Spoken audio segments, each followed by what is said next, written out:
Before we begin this video, I want to say something most motivational speakers will never tell you. Change is not beautiful. Change is not inspirational. Change is not some cinematic moment where music starts playing and everything suddenly makes sense. Real change is messy. Real change is painful. Real change feels like you're tearing pieces of yourself apart just so something better can grow in its place. And that's what part three of this series is about. Welcome back to Overcoming with Regular Tour. In part one, we talked about something difficult to admit. How I developed narcissistic tendencies as a way to cope with pain.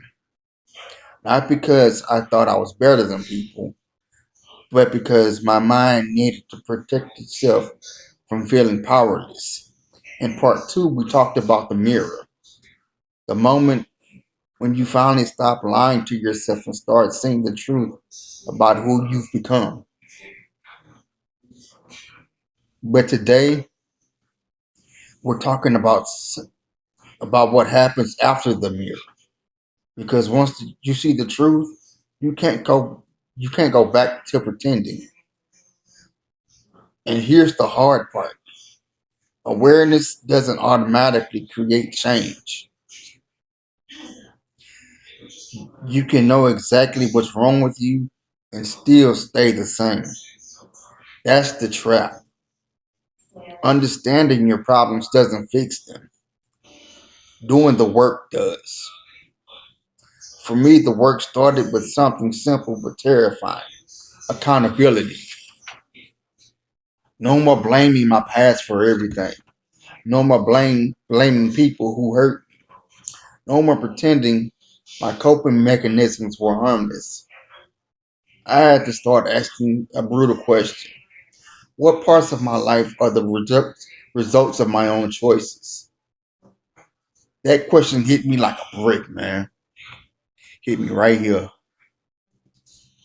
Because that moment, you asked it, you ask it honestly, you realize you can't hide anymore.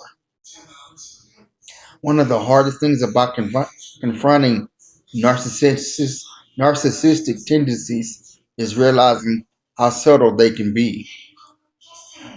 They don't always look like arrogance. Sometimes they look like defensiveness. Sometimes they look like shutting people out. Sometimes they look like believing nobody understands you anyway. So why bother letting them try? That mindset feels safe, but it also feels lonely.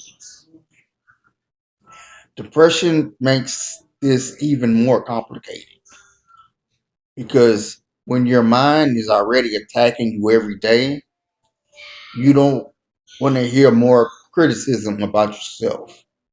You want relief. You want peace.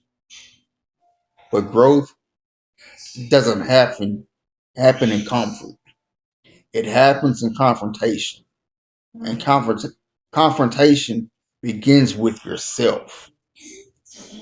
There were moments in my life where I had to sit with the uncomfortable truth that some of the walls I built weren't protecting me anymore, that they were isolating. I had to become so focused on protecting my mind from pain that I accidentally disconnected from the people who actually cared about me.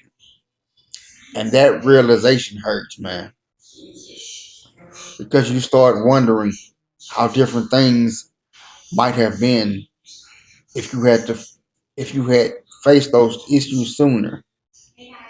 But here's the important part. Regret doesn't have to define your future. Regret can also become your teacher. Because when you truly understand your mistakes, you gain the power to change your direction. Change, however, it comes at a cost.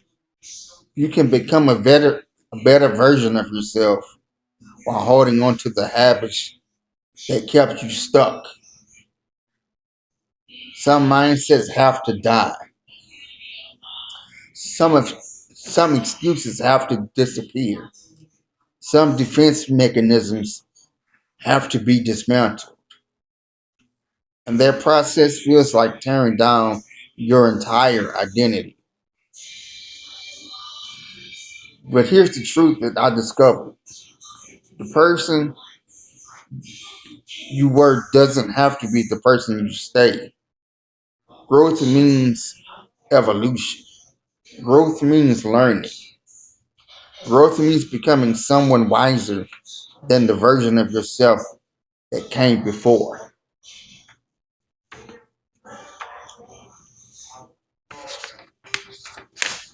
And sometimes growth means admitting that the person you used to be needed to change.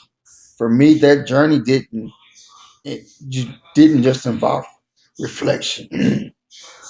It involved faith, prayer, listening to the Bible, finding the guidance when my mind felt like a battlefield.